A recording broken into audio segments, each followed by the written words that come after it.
We live in a world of instant gratification. We tap a button, food shows up at the door. We tap again, a package is delivered in just a few hours. If your child wants a show, 2 clicks and it's streaming in seconds. And that's exactly what I want to talk about today, because this fast-paced world our kids are growing up in doesn't require waiting anymore. It doesn't require patience. It's fast, it's easy, and it's on demand. And then we wonder why our children are so impatient, why they don't like being bored, or why they don't like doing hard things. The thing is that life doesn't come with an instant easy button. Real growth takes time, and it actually requires frustration, practice, and a few failed attempts. But when kids never have to wait, they never get to experience frustration or disappointment. And then they never get to build the muscle that helps them handle those moments. That's called resilience. So today, I want to unpack this. What actually happens to our children's behavior when they grow up in a world of instant gratification? And more importantly, how do we help them build resilience in a world that's constantly telling them they don't have to?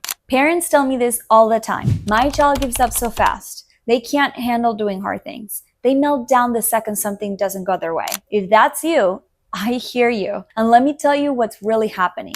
Our kids are growing up in a world that teaches and values comfort. When something feels hard, their brain immediately says, this must be wrong. Because in their world, the second they're hungry, bored, or upset, they get an instant fix. They've learned that discomfort is optional, not necessary. And that's actually the problem that most kids are facing today. They don't have the skills needed to tolerate being uncomfortable, frustrated, or disappointed. And that's not because technology is bad or modern life is not appropriate. It's because it's not built into their lives to practice those skills. So when your child loses a game or can't solve a math problem or hears no for the first time in forever, their brain panics. They are not used to that gap between wanting something and getting something. That gap, that uncomfortable middle of having to wait, is exactly where resilience, patience, and tolerance for frustration is built. But again, our kids don't get much of this practice living in that space anymore. It's not built into their lives. Every ad can be skipped, every answer is one Google search away, and every show starts the second that they want it. I remember growing up watching a show that came on every week on Wednesdays at 4 o'clock. If you missed it, that was it. You had to wait until next week to see what happened. And sometimes the episode wasn't even that good, which was disappointing. And that was part of the built-in resilience practice that we got when we were kids that kids these days are not getting anymore. We waited, we were disappointed, and we learned patience without realizing it. But now our kids are growing up in an environment, one that doesn't give them the chance to practice frustration, to practice waiting, or problem solving. So when life finally does require those things of them, they don't know what to do, so they fall apart. So what we need to do is provide opportunities for our kids to practice those skills. Remember, they are not built into their lives. So if we want them to learn those things, we have to teach them. I will walk you through exactly what to do, but first, let's make sure that we understand the problem clearly. Let's start with a definition. Instant gratification means getting what you want right away. It gives your brain a quick burst of pleasure, like a feel-good hit. But the more that we get used to that, the harder it becomes to handle anything that takes time, effort, or discomfort. This is a neurological change, meaning their brains are actually being wired this way.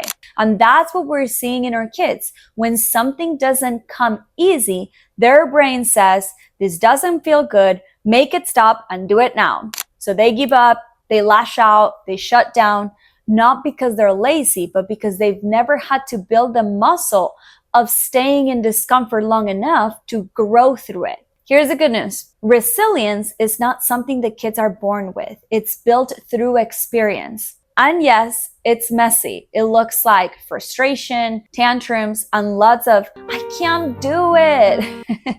It looks like your child is begging you to fix it and you having to hold steady instead of rescuing them. That's what resilience training actually looks like. Let's talk about resilience because that's really what's at the center of all of this. Resilience is the ability to handle hard things, to fall down, get back up, and try again. It's not something that kids are born with. It's something that gets built little by little through experience. Here's the part that nobody talks about. Building resilience doesn't look calm or pretty, and it's also not comfortable. It looks very messy. It looks like meltdowns, frustration, sometimes even tears. When your child is learning to be resilient, it often looks like they're not resilient at all. That's because their brain is still learning how to tolerate discomfort, how to problem solve, and how to calm down enough to even try again. Think about when your child is learning something new. Maybe math, maybe tying their shoes. They pull, it gets tangled, and before you know it, they're frustrated and saying, "I can't do it, Mom, help me." That's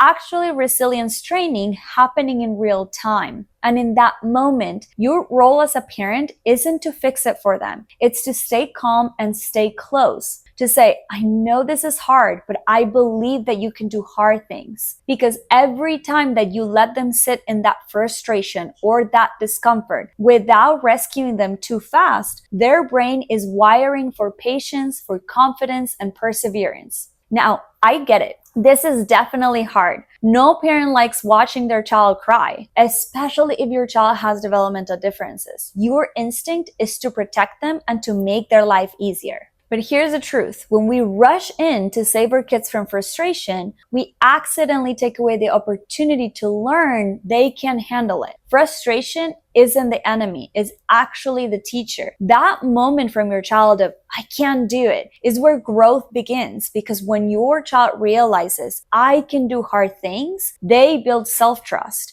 and self-trust becomes resilience. The problem is that we are not taught what resilience in practice looks like because it's not built into their lives. Before I continue, if you're watching this and it's helpful to you in any way, it would mean a lot if you hit the subscribe button below or share this with a parent who may need to hear this.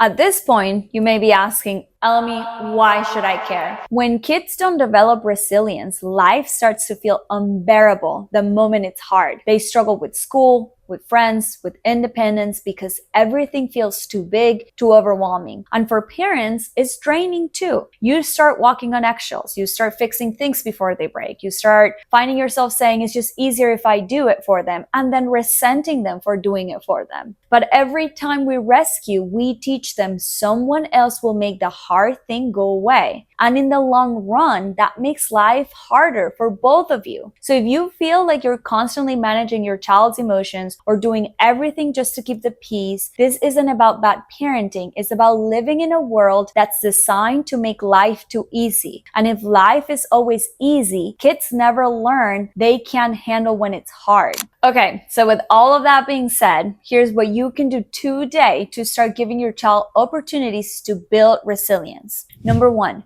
make your child wait. When your child asks for something, don't jump in right away. Say something like, "Sure, give me 2 minutes," and set a timer. If they call for your attention, do not respond right away, especially if you're doing something. Don't drop it to pay attention to them. Tell them, "I'm doing something right now. I'll let you know when I'm ready." That small delay, even if it's just 1 to 3 seconds, that small delay teaches their brain, "I can wait and still get what I need." Number two, let them struggle a little bit. If they get frustrated tying their shoes or finishing homework, don't rush in to help them. Tell them, "I know it's hard, but I believe that you can do it." You're not abandoning them, you're coaching them to push through the discomfort. On the other side of that discomfort, there is growth and there is learning for your child. Number three, remove a few instant fixes. Have a slow night once a week. Cook together instead of ordering in. Wait for the cookies to bake instead of buying them pre-made. Or even better, go get the ingredients, prepare everything, wait for the cookies to bake. Let them see that good things take time and that waiting can actually be part of the joy. Instant gratification isn't this terrible thing. It's just easy. And easy doesn't build strong. So the next time that your child says, "This is too hard," or "Why can't I have it now?" take a deep breath and remind yourself, this moment is the work. Every time that you let your child wait, struggle, or problem solve, you're building resilience, that invisible strength that really helps them face the real world out there. You're not being mean, you're not withholding love, you're teaching something very important, and that's one of the greatest gifts you can give your child. Don't forget to subscribe and share this with a parent who may need to hear it. See you guys on the next one.